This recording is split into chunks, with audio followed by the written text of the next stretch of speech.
قصص الانبیاء دوسرا حصہ شیطان کی دشمنی، پیشکش محمد طارق شاہد۔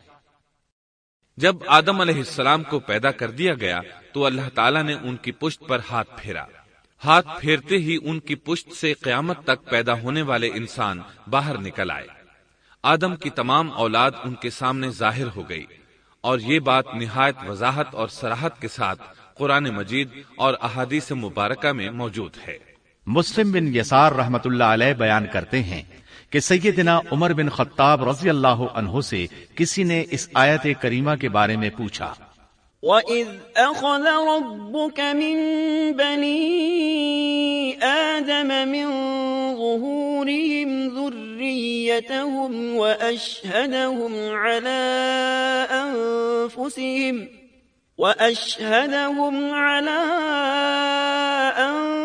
أَنفُسِهِمْ أَلَسْتُ بِرَبِّكُمْ قَالُوا بَلَىٰ شَهِدْنَا أَن تَقُولُوا يَوْمَ الْقِيَامَةِ إِنَّا كُنَّا عَنْ هَٰذَا غَافِلِينَ۔ اور جب آپ کے رب نے اولاد آدم کی پشت سے ان کی اولاد کو نکالا اور ان سے انہی کے بارے میں اقرار لیا کہ کیا میں تمہارا رب نہیں، سب نے جواب دیا ہاں کیوں نہیں، ہم سب گواہ بنتے ہیں، تاکہ تم لوگ قیامت کے روز یوں نہ کہو ہم تو اس سے محض بے خبر تھے۔ او تقولوا انما اشرك آباؤنا من قبل وكنا ذرية من بعدهم افتهلكنا بما فعل المبطلون۔ یا یوں کہو کہ پہلے پہلے شرک تو ہمارے بڑوں نے کیا اور ہم ان کے بعد ان کی نسل میں ہوئے، لہذا کیا تو ان غلط راہ والوں کے فعل پر ہمیں ہلاکت میں ڈالے گا؟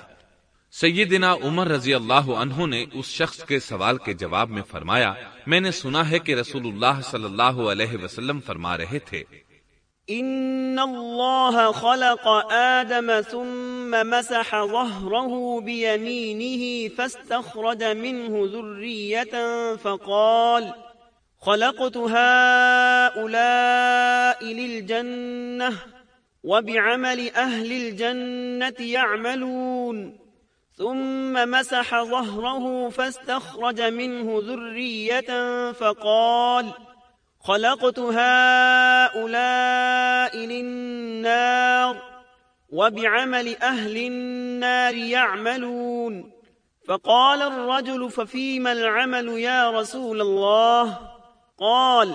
فقال رسول الله صلى الله عليه وسلم إن الله إذا خلق العبد للجنة استعمله بعمل أهل الجنة حتى يموت على عمل من أعمال أهل الجنة فيدخله الله الجنة، وإذا خلق العبد للنار استعمله بعمل أهل النار حتى يموت على عمل من أعمال أهل النار فيدخله الله النار۔ اللہ نے آدم علیہ السلام کو پیدا کیا، پھر اپنے دائیں ہاتھ کو اس کی پشت پر پھیرا اور اس سے نسل انسانی کو باہر نکالا اور ان کی طرف اشارہ کر کے فرمایا، میں نے انہیں جنت کے لیے پیدا کیا ہے اور یہ جنت والوں کے اعمال کریں گے۔ پھر اپنے ہاتھ کو دوبارہ آدم علیہ السلام کی پشت پر پھیرا اور اس سے نسل انسانی کو باہر نکالا اور ان کی طرف اشارہ کر کے فرمایا، میں نے انہیں آگ کے لیے پیدا کیا ہے اور یہ آگ والوں کے اعمال کریں گے۔ اس پر ایک شخص نے نبی اکرم صلی اللہ علیہ وسلم سے سوال کیا، اے اللہ کے رسول صلی اللہ علیہ وسلم، تو پھر ہمارے اعمال کس حساب میں شمار ہوں گے؟ آپ نے جواب میں فرمایا، اللہ تعالیٰ جب کسی بندے کو جنت کے لیے پیدا کرتا ہے تو اس سے جنت والوں کے کام کرواتا ہے، حتیٰ کہ جنت والے اعمال میں سے ہی کسی عمل پر اس کا موت سے سامنا ہوتا ہے۔ اس وجہ سے اللہ اسے جنت میں داخل کرتا ہے، اور جب اللہ کسی بندے کو آگ کے لیے پیدا کرتا ہے تو اسے آگ والے اعمال پر لگا دیتا ہے، یہاں تک کہ وہ آگ والے اعمال میں سے کسی عمل پر مرتا ہے۔ اس کی وجہ سے اللہ اسے آگ میں داخل کر دیتا ہے۔ ہر شخص کے لیے اس کام میں آسانی پیدا کر دی جاتی ہے جس کے لیے وہ پیدا کیا گیا ہے۔ لیکن یہ بات ذہن میں ہر وقت موجود رہنی چاہیے کہ اللہ نے انسان کو اختیار دے رکھا ہے کہ وہ اپنی عقل اور فکر کی روشنی میں اللہ کے احکامات پر عمل پیرا ہو کر خود کو جنتی بنا لے، یا عقل کا درست استعمال نہ کرتے ہوئے شیطان کا پٹا گلے میں ڈال لے اور جہنم میں جگہ بنا لے۔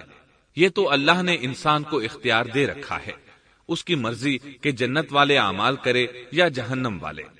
ہر انسان میں دونوں طرف جانے کی طاقت اور صلاحیت موجود ہے۔ اللہ نے انسان کو مجبور نہیں بنایا، البتہ ہر انسان کو جو بھی رویہ اختیار کرنا تھا اللہ کو اس کا علم تھا، اور اس کا علم برحق ہے، قطعی ہے، اس میں کوئی غلطی نہیں ہو سکتی، اس لیے اس نے اپنے علم کے مطابق تقدیر لکھ دی۔ اب ہم جو کچھ کرتے ہیں تقدیر سے مجبور ہو کر نہیں کرتے، بلکہ اپنے اختیار سے کرتے ہیں، اور چونکہ تقدیر بھی اللہ کے حکم سے لکھی گئی اس لیے اس میں بھی کوئی خطا واقع نہیں ہوتی۔ لہذا تقدیر کا یہ مطلب نہیں کہ انسان تقدیر کی بنا پر ہدایت ماننے یا نہ ماننے پر مجبور ہے، ایسی بات قطعاً نہیں۔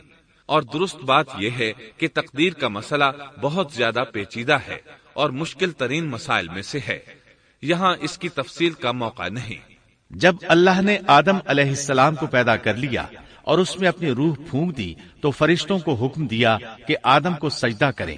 ابلیس ایک بہت نیک اور بزرگ جن تھا، اس نے کبھی اللہ کی نافرمانی نہیں کی تھی، اسی بنا پر وہ بلند مرتبہ پا کر فرشتوں میں شامل ہو چکا تھا، لیکن فرشتوں کی جنس سے قطعاً نہیں تھا۔ اللہ نے اسے اطاعت اور فرما برداری کا صلہ دیا تھا، اس کی عزت اور اکرام کرتے ہوئے آسمان میں بسایا تھا، لمحہ بھر کے لیے بھی اس نے اللہ کی نافرمانی نہیں کی تھی، اور پھر اللہ نے آدم کو سجدہ کرنے کا حکم دیا، اور اس حکم کے مخاطب فرشتے اور ابلیس تھے۔ صرف فرشتوں کے لیے یہ حکم نہیں تھا بلکہ ابلیس بھی اس حکم میں شامل تھا، کیونکہ اللہ تعالیٰ فرماتے ہیں وَلَقَدْ خَلَقْنَاكُمْ ثُمَّ صَوَّرْنَاكُمْ ثُمَّ قُلْنَا لِلْمَلَائِكَةِ اسْجُدُوا لِآدَمَ فَسَجَدُوا إِلَّا إِبْلِيسَ لَمْ يَكُنْ مِنَ السَّاجِدِينَ قَالَ مَا مَنَعَكَ أَلَّا تَسْجُدَ إِذْ أَمَرْتُكَ اور یقیناً ہم نے تمہیں پیدا کیا، پھر ہم ہی نے تمہاری صورت بنائی، پھر ہم نے فرشتوں سے کہا کہ آدم کو سجدہ کرو، تو سوائے ابلیس کے سبھی نے سجدہ کیا، وہ سجدہ کرنے والوں میں شامل نہ ہوا۔ اللہ تعالیٰ نے فرمایا، تجھے کس چیز نے سجدے سے روک دیا جبکہ میرا حکم تیرے لیے بھی تھا؟ تو اس سے ثابت ہوا اس حکم میں فرشتوں کے ساتھ ابلیس بھی شامل تھا، کیونکہ قرآن میں اذ امرتک کے الفاظ ہیں۔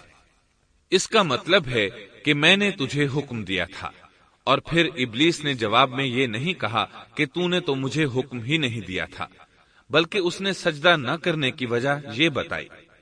قال انا خير منه خلقتني من نار وخلقته من طين۔ اس نے کہا، میں سجدہ کیوں کروں، میں اس سے بہتر ہوں، اس لیے کہ تو نے مجھے آگ سے پیدا کیا اور اسے مٹی سے۔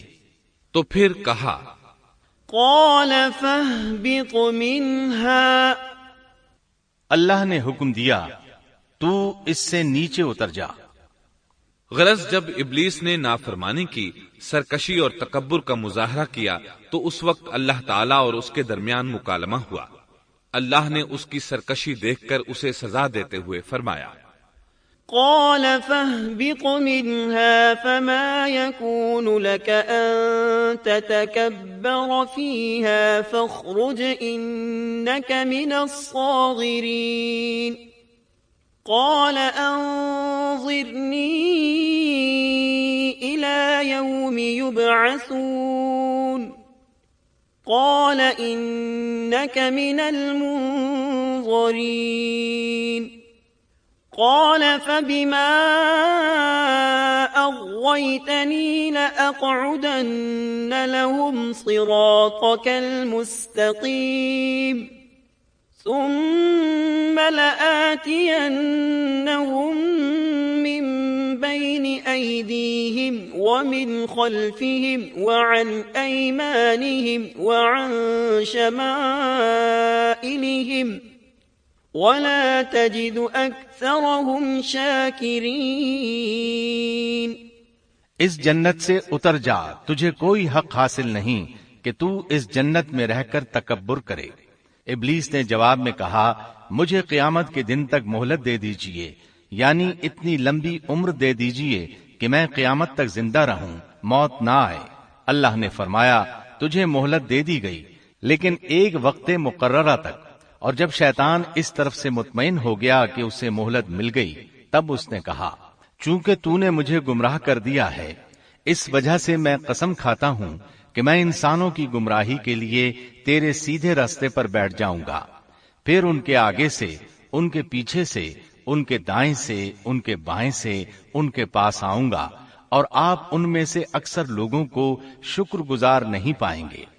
اللہ تعالیٰ نے شیطان کا رد کرتے ہوئے فرمایا، یہاں سے ذلیل و خوار ہو کر نکل جا. ان میں سے جو شخص بھی تیرا حکم مانے گا میں ایسے تمام گمراہوں سے جہنم کو بھر دوں گا.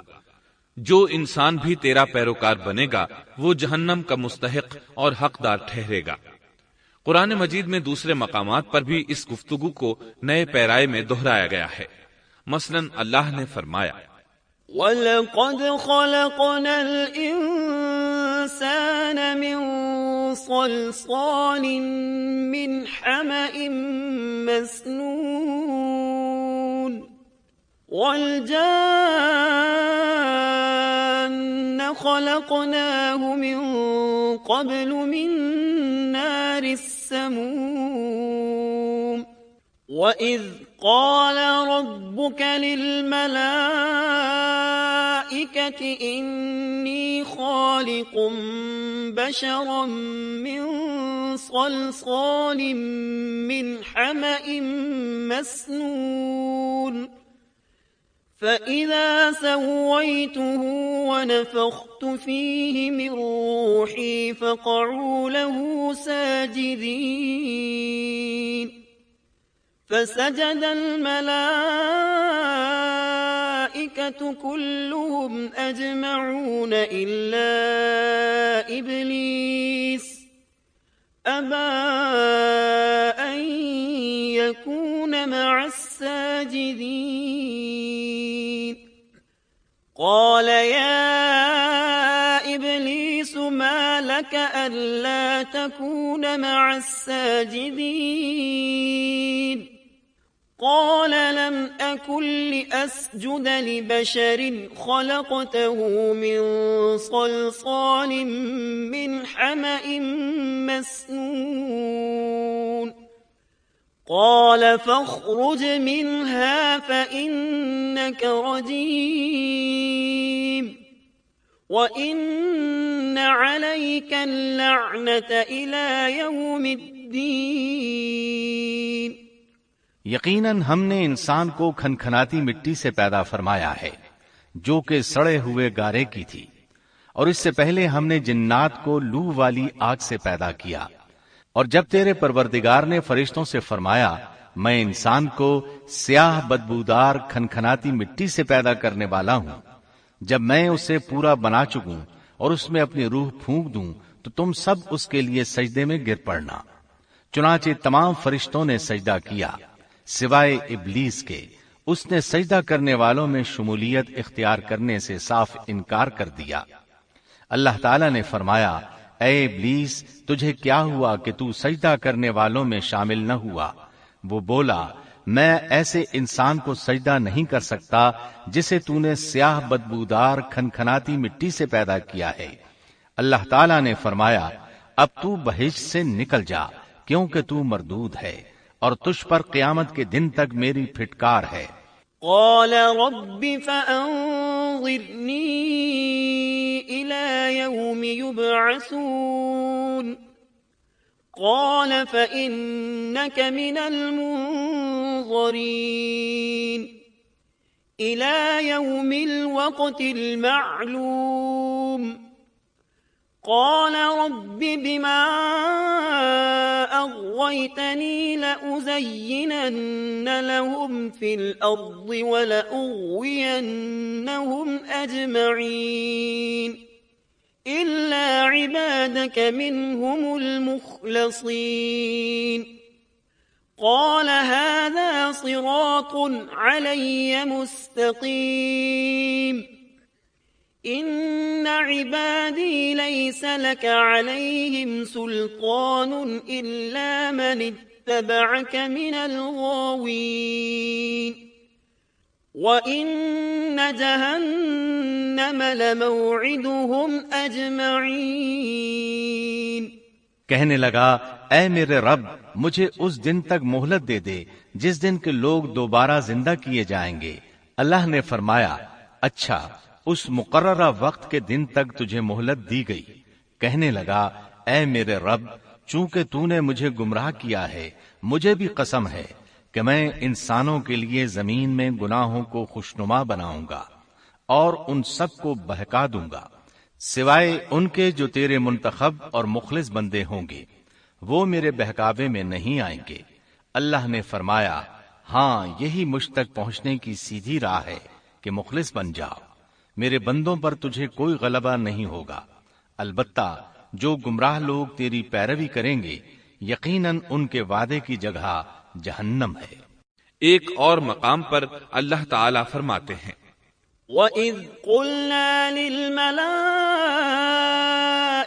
اسْجُدُوا لِآدَمَ فَسَجَدُوا إِلَّا إِبْلِيسَ قال أأسجد لمن خلقت طينا قال أرأيتك هذا الذي كرمت علي لئن أخرتني إلى يوم القيامة لأحتنكن ذريته إلا قليلا قال اذهب فمن تبعك منهم فإن جهنم جزاؤكم جزاء موفورا۔ جب ہم نے فرشتوں کو حکم دیا کہ آدم کو سجدہ کرو تو ابلیس کے سوا سب نے سجدہ کیا۔ اس نے کہا کیا میں اسے سجدہ کروں جسے تو نے مٹی سے پیدا کیا ہے؟ اچھا دیکھ لے، اسے تو نے مجھ پر فضیلت دی ہے، اگر مجھے بھی تو نے قیامت تک ڈھیل دی تو میں سوائے چند لوگوں کے اس کی اولاد کو گمراہ کروں گا۔ اس پر اللہ نے فرمایا جا، ان میں سے جو بھی تیرا فرمانبردار ہو جائے گا تو تم سب کی سزا جہنم ہے جو پورا پورا بدلہ ہے۔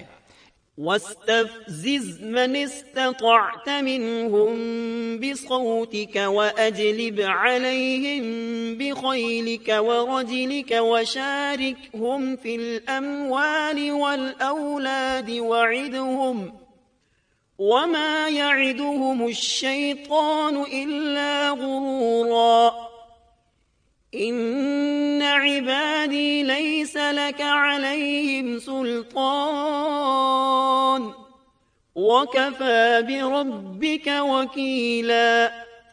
ان میں سے تو جسے بھی اپنی آواز کے ساتھ بہکا سکتا ہے بہکا لے، اور ان پر اپنے سوار اور پیادے چڑھا لا، یعنی اپنے گھڑ سوار لشکر اور پیدل لشکر کو چڑھا کر لے آ، اور اپنا ہر داؤ، ہر ترکیب اور ہر اسلحہ استعمال کر لے، اور ان کے مالوں اور اولاد میں بھی شرکت کر لے، اور تو انہیں دل بہلانے والے وعدے دے لے، یعنی ان کے برے اعمال بنا سنوار کر انہیں دکھا اور غلط خواہشات دلا، جنت، دوزخ اور دوبارہ زندہ نہ ہونے کے وعدے دے، اور ان سے شیطان کے جتنے بھی وعدے ہوتے ہیں سب کے سب سراسر فریب ہیں۔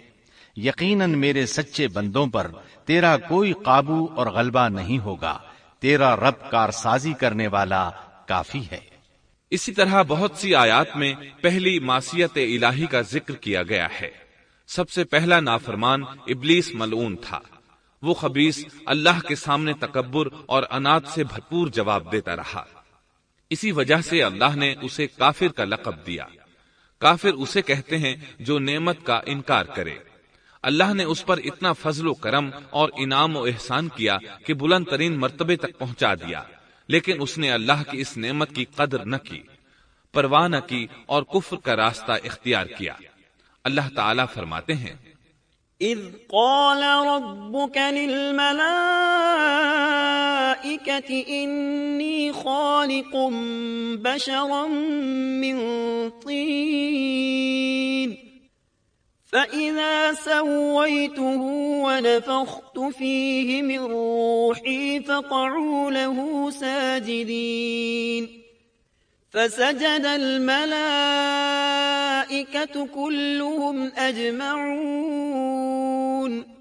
إلا إبليس استكبر وكان من الكافرين۔ جبکہ آپ کے رب نے فرشتوں سے فرمایا کہ میں مٹی سے ایک انسان کو پیدا کرنے والا ہوں، سو جب میں اسے ٹھیک ٹھاک کر لوں اور اس میں اپنی روح پھونک دوں تو تم سب اس کے سامنے سجدے میں گر پڑنا۔ چنانچہ تمام فرشتوں نے سجدہ کیا مگر ابلیس نے نہ کیا اور اس نے تکبر کیا، وہ کافروں میں سے تھا۔ سب سے پہلا گناہ تکبر تھا، اسی لیے علماء کرام فرماتے ہیں تمام گناہوں کی جڑ تکبر اور غرور ہے۔ نبی اکرم صلی اللہ علیہ وسلم نے اپنی امت کو تکبر نہ کرنے کا سختی سے حکم فرمایا، اس کی برائی، وبال اور ہلاکت سے آگاہ فرمایا۔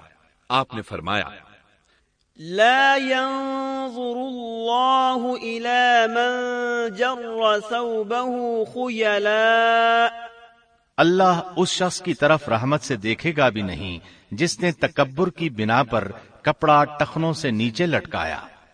اس کے علاوہ نبی صلی اللہ علیہ وسلم نے تو مطلقاً فرما دیا، لا يدخل الجنة من كان في قلبه مثقال ذرة من كبر، وہ شخص جنت میں داخل ہونے کے قابل نہیں جس کے دل میں ذرہ برابر بھی تکبر ہے۔ جو شخص اپنے کپڑے، اپنے مکان اور اپنے قبیلے پر فخر کرتا ہے اس سے اللہ کی رحمت اٹھ جاتی ہے۔ اسی لیے نبی صلی اللہ علیہ وسلم نے جب اپنے صحابہ کرام کو دیکھا کہ مہاجر صحابی انصار صحابہ کے خلاف اور انصاری صحابی مہاجرین صحابہ کے خلاف آواز لگا رہے ہیں تو آپ نے فرمایا، دعوها فإنها منتنہ، اس جاہلیت والی پکار کو چھوڑو، یہ بہت بدبودار ہے۔ برادری کی بنیاد پر لڑنا، باہم فخر کرنا برے نتائج کا ذریعہ ہے۔ گناہوں کی بنیاد بھی تکبر ہے۔ اس لیے ہر مومن کو چاہیے کہ اپنے نوکر، خادم، ملازم یا کسی بھی مسکین پر کبھی بھی فخر و غرور کا اظہار نہ کرے، کیونکہ یہی اللہ کی سب سے پہلی نافرمانی وجود میں آئی تھی۔ تکبر کا یہ ذکر ضمناً آ گیا۔ ہم پھر اپنے موضوع کی طرف لوٹتے ہیں۔ اللہ نے آدم علیہ السلام کو پیدا کیا اور انہیں عالم بنا کر ہی تخلیق کیا، یعنی جب وہ پیدا ہوئے تو جاہل نہیں تھے۔ اللہ نے آدم علیہ السلام کو فرشتوں سے بھی بڑا عالم بنا کر پیدا فرمایا۔ بے شمار احادیث میں آدم علیہ السلام کی ابتدا اور ان کے علم کا ذکر موجود ہے۔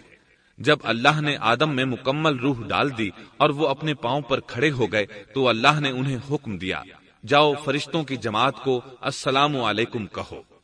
آدم اور فرشتوں کی زبان عربی تھی، یہی زبان اہل جنت کی ہے۔ آدم گئے، جا کر سلام کہا، انہوں نے جواب میں کہا وعلیکم السلام ورحمت اللہ، یعنی تجھ پر اللہ کی سلامتی اور رحمت ہو۔ اللہ نے فرمایا یہ تیرا اور تیری اولاد کا آپس میں ایک دوسرے کو تحفہ اور ہدیہ ہے۔ اللہ نے آدم علیہ السلام کو ابتدا ہی میں تمام نام سکھا دیے۔ مفسرین نے ان ناموں کے بارے میں بہت بحثیں ذکر کی ہیں۔ مضبوط موقف سیدنا عبداللہ بن عباس رضی اللہ عنہما کا ہے کہ اللہ نے آدم علیہ السلام کو ہر چیز کا نام سکھا دیا تھا، مثلا یہ پہاڑ ہے، یہ سمندر ہے، یہ پرندہ ہے، یہ درخت ہے وغیرہ۔ وہ آسمان اور زمین کی ہر چیز کا نام جانتے تھے۔ یہ علم کیسا تھا؟ انسان نے کس طرح ہر چیز کا نام پہچان لیا۔ یقیناً اللہ انسان میں یہ طاقت پیدا کر سکتا ہے کہ وہ ہر علم کا احاطہ کر سکے۔ اللہ نے آدم علیہ السلام کو ہر چیز کا نام اور اس کی صنعت اور کام بھی معلوم کرا دیا۔ آگ، لوہے، لکڑی، غرض ہر چیز کا نام اور استعمال ذہن میں ڈال دیا۔ وہ کس قدر عظیم علم سے بہرہ ہوئے، سبحان اللہ۔ بہرحال اللہ نے آدم علیہ السلام کو صرف شکل و صورت اور تخلیق ہی میں بلند مرتبہ عطا نہیں کیا تھا، بلکہ عقل و علم کے لحاظ سے بھی بلند درجے اور مقام پر فائز کیا تھا، جیسا کہ اللہ تعالیٰ فرماتے ہیں وَعَلَّمَ آدَمَ الْأَسْمَاءَ كُلَّهَا ثُمَّ عَرَضَهُمْ عَلَى الْمَلَائِكَةِ۔ اللہ نے آدم علیہ السلام کو ہر چیز کا نام سکھا دیا، پھر ان چیزوں کو فرشتوں پر پیش کیا اور فرمایا انبئونی بأسماء هؤلاء إن كنتم صادقین۔ مجھے ان چیزوں کے نام بتاؤ اگر تم سچے ہو۔ مطلب یہ کہ تم اپنے دعوے میں کہاں تک سچے ہو؟ جب آدم کی تخلیق ہوئی تو تم نے کہا تھا اللہ جو چاہے پیدا کر لے، قسم ہے وہ ہم سے زیادہ معزز اور عالم نہیں ہوگا۔ اس دعوے میں اگر تم سچے ہو تو ذرا ان اشیاء کے نام تو بتاؤ۔ اللہ تعالیٰ نے آدم علیہ السلام کا زیادہ معزز ہونا، مکرم ہونا اور علم و معرفت والا ہونا واضح کرنے کے لیے فرشتوں کو حکم دیا کہ آدم علیہ السلام کو سجدہ کریں۔ یہ سجدہ تعظیمی تھا، عبادت والا سجدہ نہیں تھا۔ سجدہ تعظیمی پہلے وقتوں میں جائز تھا، لیکن اب حرام ہے۔ اسی لیے تو یعقوب علیہ السلام، ان کی بیوی اور 11 بیٹوں نے یوسف علیہ السلام کو سجدہ کیا تھا۔ بہرحال فرشتوں نے آدم علیہ السلام کو سجدہ کیا۔ اس سے معلوم ہو جاتا ہے کہ کون زیادہ عزت اور عظمت والا ہے۔ یقیناً آدم علیہ السلام زیادہ شرف اور منزلت کے حقدار ٹھہرے۔ جب اللہ تعالیٰ نے ان کی عزت، تکریم اور تعظیم ثابت فرما دی، تب علم و معرفت میں ان کی برتری ثابت کرنے کے لیے فرمایا اگر تم اپنے قول میں سچے ہو تو ان چیزوں کے نام بتاؤ۔ تب فرشتوں نے کہا قالوا سبحانك لا علم لنا إلا ما علمتنا إنك أنت العليم الحكيم۔ قال يا آدم أنبئهم بأسمائهم فلما أنبأهم بأسمائهم قال ألم أقل لكم إني أعلم غيب السماوات والأرض وأعلم ما تبدون وما كنتم تكتمون۔ فرشتے کہنے لگے اے اللہ تو پاک ہے، ہمیں تو صرف اتنا ہی علم ہے جتنا تو نے ہمیں سکھا رکھا ہے، مکمل حکمت و علم والا تو ہی ہے۔ اللہ تعالیٰ نے آدم علیہ السلام سے فرمایا اے آدم تم ان فرشتوں کو ان چیزوں کے نام بتاؤ۔ آدم ہر چیز کا نام بتانے لگے، کسی جگہ بھی انہوں نے غلطی نہیں کی۔ جب انہوں نے فرشتوں کو تمام چیزوں کے نام بتا دیے تو اللہ تعالیٰ نے فرشتوں کو مخاطب کر کے کہا کیا میں نے تمہیں پہلے ہی نہیں کہہ دیا تھا کہ زمین اور آسمان کا غیب میں ہی جانتا ہوں، اور میرے علم میں ہے جو تم ظاہر کر رہے ہو اور جو چھپا رہے ہو۔ یہاں ذہن میں سوال ابھرتا ہے کہ فرشتے کیا چھپا رہے تھے؟ وہ راز والی بات یہی تھی کہ اللہ ہم سے زیادہ معزز اور عالم مخلوق پیدا نہیں کرے گا۔ واضح رہے ہم آپ کو صرف واقعات ہی نہیں سنا رہے، صرف سیرت اور تاریخ ہی بیان نہیں کر رہے، بلکہ قرآن بھی پڑھ پڑھ کر سنا رہے ہیں۔ اور قرآن کو اس وقت تک سمجھنا محال ہے جب تک کہ ان واقعات کی تفصیل موجود نہ ہو۔ خیر، اس کے بعد اللہ تعالیٰ نے اما حوا کو پیدا فرمایا۔ انہیں آدم علیہ السلام کے فوراً بعد پیدا نہیں فرمایا، بلکہ آدم علیہ السلام نے کافی عرصہ جنت میں تنہا بسر کیا، اور حدیث میں ہے کہ وہ وحشت محسوس کرتے تھے۔ تنہائی کو شدت سے محسوس کرنے لگے تھے۔ آخر کار ایک روز جب وہ سو رہے تھے تو اللہ تعالیٰ نے ان کی بائیں پسلی سے اما حوا علیہ السلام کو پیدا فرمایا اور آدم علیہ السلام کا ہم سفر بنا دیا۔ اللہ فرماتے ہیں، یا ایھا الناس اتقوا ربکم الذی خلقکم من نفس واحدة وخلق منها زوجها۔ اے لوگو، اپنے اس پروردگار سے ڈر جاؤ جس نے تم سب کو ایک ہی جان سے پیدا کر ڈالا اور اس جان یعنی آدم علیہ السلام سے ان کی بیوی کو پیدا کیا۔ آدم علیہ السلام کے وجود ہی سے حوا کا وجود بنایا گیا، وہ کوئی الگ مخلوق نہیں تھی۔ جب آدم علیہ السلام بیدار ہوئے تو انہوں نے اپنے قریب ایک عورت کو بیٹھے دیکھا۔ پوچھنے لگے، تم کون ہو؟ حوا علیہ السلام نے کہا، عورت۔ آدم علیہ السلام نے پھر پوچھا، تجھے کس لیے پیدا کیا گیا ہے؟ وہ بولی، آپ کے لیے، تاکہ آپ مجھ سے سکون اور انس حاصل کریں۔ جب فرشتوں نے آدم علیہ السلام کو ایک عورت سے باتیں کرتے دیکھا تو کہنے لگے، اب ایک اور نئی مخلوق پیدا کی گئی ہے۔ آدم علیہ السلام نے ان مخلوقات کا نام تو بتا دیا تھا جو مشہور و معروف تھیں، ان کا نام پوچھنا چاہیے۔ انہوں نے آدم علیہ السلام سے سوال کیا، انہوں نے فوراً جواب دیا، حوا، اس لیے کہ اللہ نے تو آپ کو ہر چیز کا نام سکھا دیا تھا۔ فرشتوں نے کہا، ان کا نام حوا کیوں رکھا گیا ہے؟ آدم علیہ السلام نے جواب دیا، اس لیے کہ اسے ایک زندہ چیز سے پیدا کیا گیا ہے، حیات کی نسبت سے حوا نام رکھا گیا۔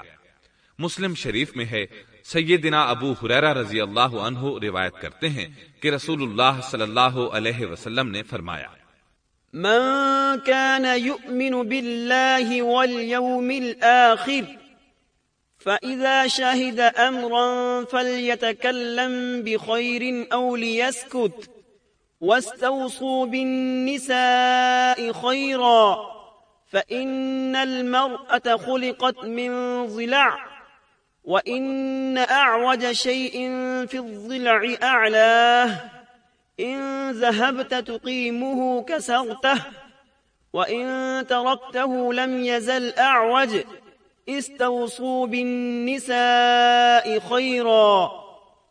جو شخص اللہ اور آخرت کے دن پر ایمان رکھتا ہے، جب وہ کسی معاملے کے لیے حاضر ہو تو بھلائی والی بات کرے یا خاموش رہے، اور عورتوں کے بارے میں بھلائی کی وصیت حاصل کر لو، یعنی ان کے ساتھ اچھا سلوک کرو، کیونکہ عورت پسلی سے پیدا کی گئی ہے اور پسلی میں زیادہ ٹیڑھا حصہ اوپر والا حصہ ہوتا ہے۔ اگر تم اس کو سیدھا کرنا چاہو گے تو توڑ ڈالو گے، اور اگر اس کو چھوڑ دو گے تو وہ اسی طرح ہمیشہ ٹیڑھی رہے گی۔ عورتوں کے بارے میں بھلائی کی وصیت حاصل کر لو۔ مطلب یہ کہ اسی حالت میں گزر بسر کرو، عورتوں کے بارے میں بھلائی کی وصیت حاصل کر لو۔ اس حدیث کا مطلب یہ ہے کہ عورتوں پر جبر کر کے زبردستی ان کی طبیعت کو بدلا نہیں جا سکتا، اور عورت ذات کو نہایت نرمی اور پیار سے رکھو۔ ان کی طبیعتوں میں ٹیڑھا پن ہے، وہ کبھی جذبات سے مغلوب ہو جاتی ہے اور عقل کھو بیٹھتی ہے۔ اگر کوئی اسے سیدھا کرنا چاہے تو اس سے لا تعلقی، دوری اور طلاق کی نوبت آ جائے گی۔ اگر اسے چھوڑ دو گے تو ٹیڑھا پن برقرار رہے گا۔ مرد کو بہت حوصلے سے اس صورتحال کو سنبھالنا چاہیے۔ احادیث میں سیدنا ابراہیم علیہ السلام کی زوجہ سیدہ سارہ علیہ السلام کا قصہ موجود ہے۔ وہ حوا علیہ السلام کے بعد کائنات کی سب سے زیادہ خوبصورت عورت تھی۔ احادیث سے یہ اشارہ ملتا ہے کہ حوا علیہ السلام ابتدائے انسانیت سے لے کر قیامت تک پیدا ہونے والی تمام عورتوں میں خوبصورت تھیں۔ اب ابلیس لگا اپنے وسوسے شروع کرنے۔ آدم اور حوا علیہ السلام دونوں اللہ کے حکم سے جنت میں تھے کہ شیطان نے انہیں پھسلانے کی کوشش شروع کر دی۔ اللہ تعالیٰ فرماتے ہیں، وَقُلْنَا يَا آدَمُ اسْكُنْ أَنْتَ وَزَوْجُكَ الْجَنَّةَ وَكُلَا مِنْهَا رَغَدًا حَيْثُ شِئْتُمَا۔ اور ہم نے کہہ دیا، اے آدم، تم اور تمہاری بیوی جنت میں رہو اور جہاں سے چاہو با فراغت کھاؤ۔ جنت بھی کیسی، اللہ فرماتے ہیں وَجَنَّةٍ عَرْضُهَا السَّمَاوَاتُ وَالْأَرْضُ، وہ جنت کہ جس کی چوڑائی ہی آسمانوں اور زمین کے برابر ہے۔ سو اس جنت میں سے جو چاہو سو کھاؤ، کچھ بھی منع نہیں سوائے ایک درخت کے، چنانچہ ارشاد ہوا وَقُلْنَا يَا آدَمُ اسْكُنْ أَنْتَ وَزَوْجُكَ الْجَنَّةَ وَكُلَا مِنْهَا رَغَدًا حَيْثُ شِئْتُمَا وَلَا تَقْرَبَا هَذِهِ الشَّجَرَةَ فَتَكُونَا مِنَ الظَّالِمِينَ۔ اور ہم نے کہا اے آدم تم اور تمہاری بیوی جنت میں رہو، پھر جس جگہ سے چاہو با فراغت کھاؤ، اور اس درخت کے پاس مت جاؤ ورنہ ظالموں میں سے ہو جاؤ گے۔ ایک اور جگہ فرمایا وَإِذْ قُلْنَا لِلْمَلَائِكَةِ اسْجُدُوا لِآدَمَ فَسَجَدُوا إِلَّا إِبْلِيسَ أَبَى فَقُلْنَا يَا آدَمُ إِنَّ هَذَا عَدُوٌّ لَكَ وَلِزَوْجِكَ فَلَا يُخْرِجَنَّكُمَا مِنَ الْجَنَّةِ فَتَشْقَى إِنَّ لَكَ أَلَّا تَجُوعَ فِيهَا وَلَا تَعْرَى وَأَنَّكَ لَا تَظْمَأُ فِيهَا وَلَا تَضْحَى۔ اور جب ہم نے فرشتوں سے کہا کہ آدم کو سجدہ کرو تو ابلیس کے سوا سب نے سجدہ کیا، ابلیس نے انکار کیا، تو ہم نے کہا اے آدم یہ تیرا اور تیری بیوی کا دشمن ہے، خیال رکھنا ایسا نہ ہو کہ وہ تم دونوں کو جنت سے نکلوا دے اور تو مصیبت میں پڑ جائے۔ یہاں تو تجھے آرام ہے، نہ تو بھوکا ہے اور نہ ننگا، اور نہ تو یہاں پیاسا ہوتا ہے، نہ دھوپ سے تکلیف اٹھاتا ہے۔ گویا اللہ نے سیدنا آدم علیہ السلام کو وسوسے سے پہلے ہی خبردار کر دیا تھا۔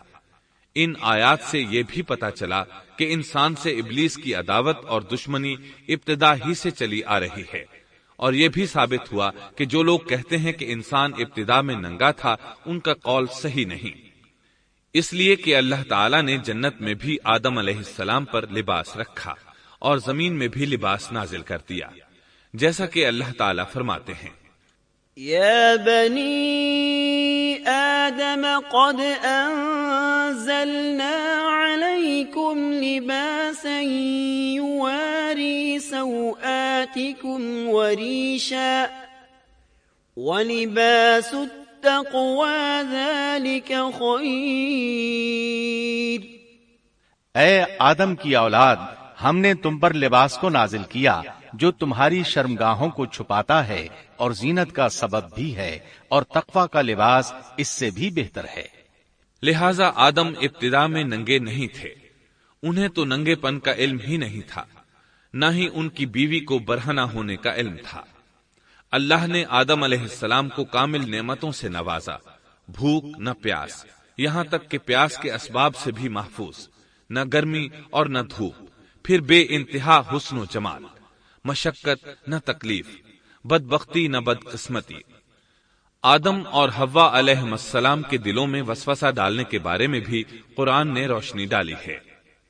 فوسوس لهما الشیطان، پھر شیطان نے ان دونوں کے دلوں میں وسوسہ ڈالا۔ یہ وسوسہ اس نے ان دونوں کو طمع دلانے کی صورت میں پورا کیا، اور یہ طمع دلائی کہ اس درخت کو کھانے سے ہمیشگی اور بقا ملتی ہے اور کبھی نہ ختم ہونے والی بادشاہت حاصل ہوتی ہے، اور اس وسوسے کا مقصد یہ تھا لِيُبْدِيَ لَهُمَا مَا وُورِيَ عَنْهُمَا مِنْ سَوْآتِهِمَا، تاکہ ان کا پردہ بدن جو ایک دوسرے سے پوشیدہ تھا دونوں کے روبرو بے پردہ کر دے۔ ان کی شرمگاہوں کو ننگا کرنے کے لیے اس نے ایسا کیا۔ وہ دونوں کپڑے میں ملبوس تھے، ستر ڈھانپ رکھا تھا۔ جب انہوں نے اس درخت سے کھایا تو لباس نیچے گر گیا، دونوں برہنہ ہو گئے۔ یہی شیطان چاہتا تھا کہ انہیں برہنہ کر دے، اللہ کی نافرمانی پر اکسائے۔ ارشاد ہوتا ہے، فوسوس إليه الشيطان قال يا آدم هل أدلك على شجرة الخلد وملك لا يبلى۔ شیطان نے انہیں وسوسہ ڈالا، کہنے لگا اے آدم، کیا میں تجھے دائمی زندگی کا درخت اور وہ بادشاہت نہ بتلا دوں جو کبھی پرانی نہ ہو؟ جب تم اس درخت سے کھاؤ گے تو ہمیشہ زندہ رہنے والے بن جاؤ گے اور زبردست بادشاہت حاصل کر لو گے۔ اس نے یہ تمنا بھی دلائی۔ وقال ما نهاكما ربكما عن هذه الشجرة إلا أن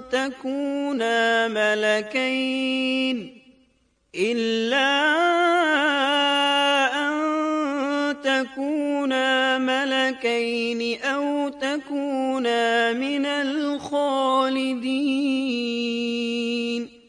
تمہارے رب نے تم دونوں کو اس درخت سے اس لیے منع کیا ہے کہ تم دونوں فرشتے نہ بن جاؤ یا ہمیشہ زندہ رہنے والے نہ بن جاؤ۔ یعنی تم اس درخت سے کھا لو گے تو فرشتے بن جاؤ گے اور ہمیشہ قائم دائم رہو گے۔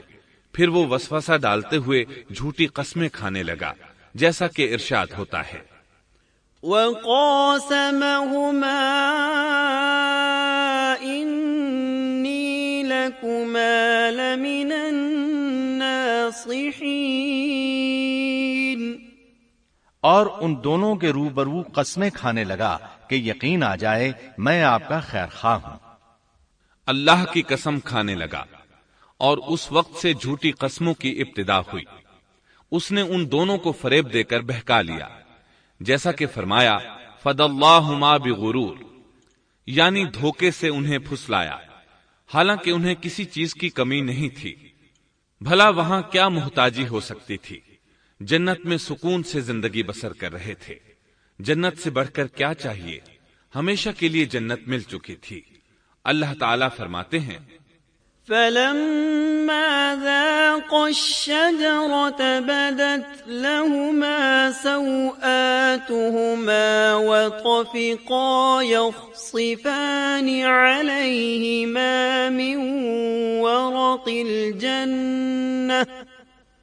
ان دونوں نے جب درخت کو چکھا، دونوں کا پردہ بدن ایک دوسرے کے روبرو کھل گیا، دونوں اپنے بدنوں پر درختوں کے پتے جوڑ جوڑ کر رکھنے لگے۔ کپڑے اترنے پر دونوں کو حیا آئی، اس لیے کہ انسان کی فطرت میں برہنہ ہونے کی ناپسندیدگی شامل ہے۔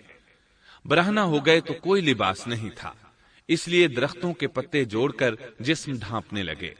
حدیث میں آیا ہے، آدم بھاگنے لگے تو اللہ نے پکارا، آدم مجھ سے بھاگتے ہو؟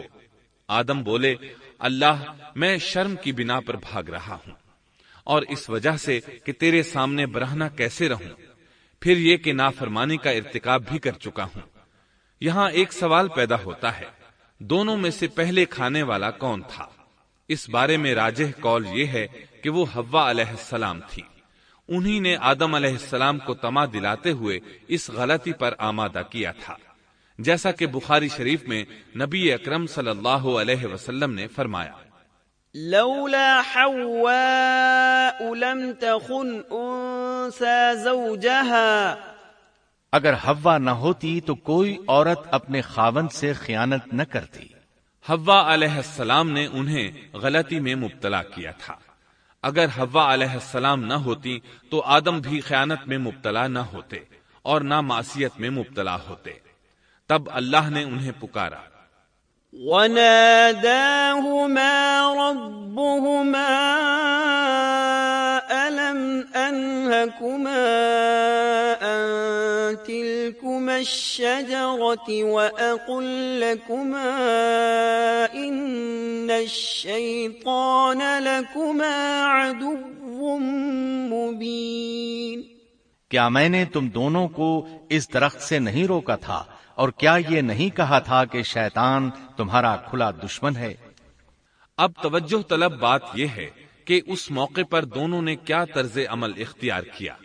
کیا وہ دونوں اپنی معصیت پر بضد رہے اور تکبر کرنے لگے، جیسا کہ ابلیس نے سجدہ کرنے سے انکار کیا تھا اور پھر لگا تھا اپنی معصیت پر اصرار کرنے، یا ان دونوں نے توبہ کر لی؟ جی ہاں، دونوں نے توبہ کر لی، جیسا کہ قرآن مجید میں آتا ہے۔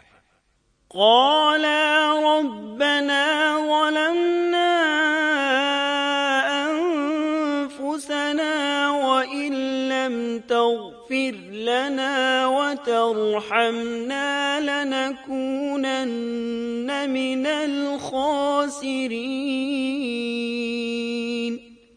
دونوں نے کہا، اے ہمارے رب، ہم نے اپنا بڑا نقصان کیا، اور اگر تو ہماری مغفرت نہ کرے گا اور ہم پر رحم نہ کرے گا تو واقعی ہم خسارہ پانے والوں میں سے ہو جائیں گے۔ اس قصے میں ایک سوال یہ ذہن میں پیدا ہوتا ہے کہ جب سیدنا آدم علیہ السلام کو ابلیس نے سجدہ نہ کیا تو اللہ تعالیٰ نے اسے مردود بنا کر جنت سے نکال دیا، پھر وہ سیدنا آدم علیہ السلام کو اس درخت کے قریب کس طرح لے گیا جبکہ وہ جنت سے باہر ہو چکا تھا؟ قرآن کریم میں اس بارے میں یہ الفاظ آئے ہیں، پھر شیطان نے ان کے دلوں میں وسوسہ ڈالا۔ یہ وسوسہ اس نے کیسے ڈالا جبکہ وہ جنت سے نکالا جا چکا تھا؟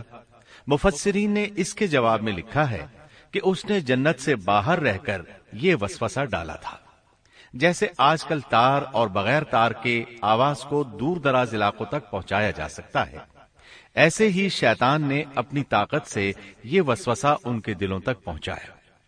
لگے ہاتھوں ابلیس کی حقیقت بھی سن لیں۔ ابلیس کے لفظی معنی انتہائی مایوس کے ہیں۔ یہ راندہ درگاہ ہونے کے بعد ہمیشہ ہمیشہ کے لیے اللہ کی رحمت سے مایوس ہو گیا تھا، اس لیے اسے یہ لقب ملا، ورنہ روایات کی روح سے اس کا اصل نام عزازیل تھا۔ پہلے یہ جنات میں سے تھا، اپنے رب تعالی کی اطاعت سے نکل کر ابلیس ہوا۔ اس کا علم ناقص تھا، مزاج ناپاک تھا، وہ غرور اور تکبر میں مبتلا ہو گیا تھا۔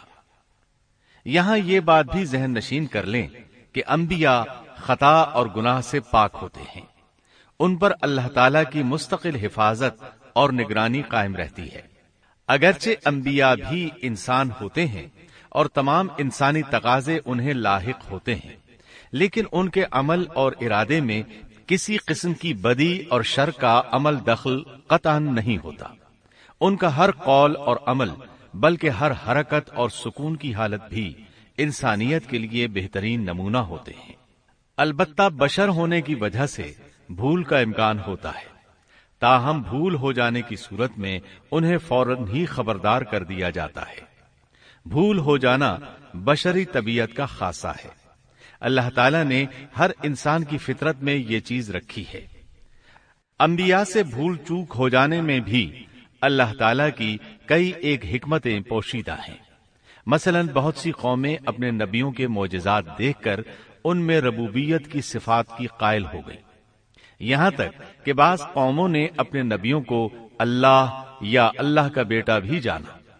جب انبیاء سے بھول اور لغزشیں ہوئیں تب گویا لوگوں پر یہ واضح کیا گیا کہ یہ الہ نہیں ہے، الہ ہوتے تو کس طرح ان سے بھول ہو سکتی تھی۔ اس سے یہ بتانا بھی مقصد تھا کہ انبیاء انسان ہی ہوتے ہیں، کوئی ماورائی مخلوق نہیں ہوتے۔ سیدنا آدم علیہ السلام کے واقعے پر غور کرنے سے یہ حقیقت مزید واضح ہو جاتی ہے کہ سیدنا آدم علیہ السلام کی یہ لغزش گناہ نہیں تھی۔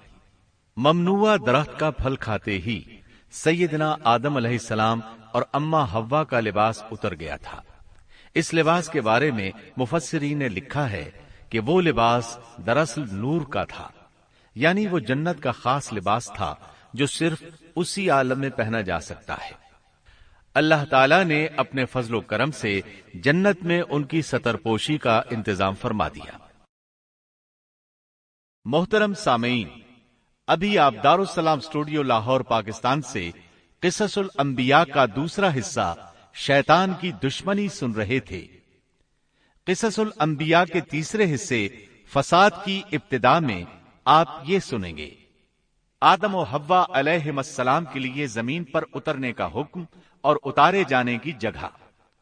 حابیل و قابیل کے جھگڑے کا سبب اور زمین پر پہلا انسانی قتل، قابیل کے لیے مسئلہ تدفین اور ایک جانور کے ذریعے اس کی رہنمائی، قابیل کا والدین کو چھوڑ کر دوسری جگہ آباد ہونا، آدم علیہ السلام کی تجہیز و تکفین اور جنازہ کس نے پڑھایا، سیدنا شیس علیہ السلام کی ولادت، نبوت سے سرفرازی اور ان کو کتنے صحیفے عطا ہوئے اور ان کی تعلیمات کیا تھیں، قابیل اور اس کی قوم کی بے راہ روی اور سیدنا ادریس علیہ السلام کی بعثت، نبی کریم صلی اللہ علیہ وسلم کا چوتھے آسمان پر ادریس علیہ السلام سے ملاقات کرنا، ادریس علیہ السلام کی وفات کہاں ہوئی، زمین پر یا چوتھے آسمان پر، حقائق کی روشنی میں مفصل اور جامع تذکرہ، قصص الانبیاء جیسی عظیم پیشکش کی طرح ہم اس قسم کے اہم موضوعات منتخب کر کے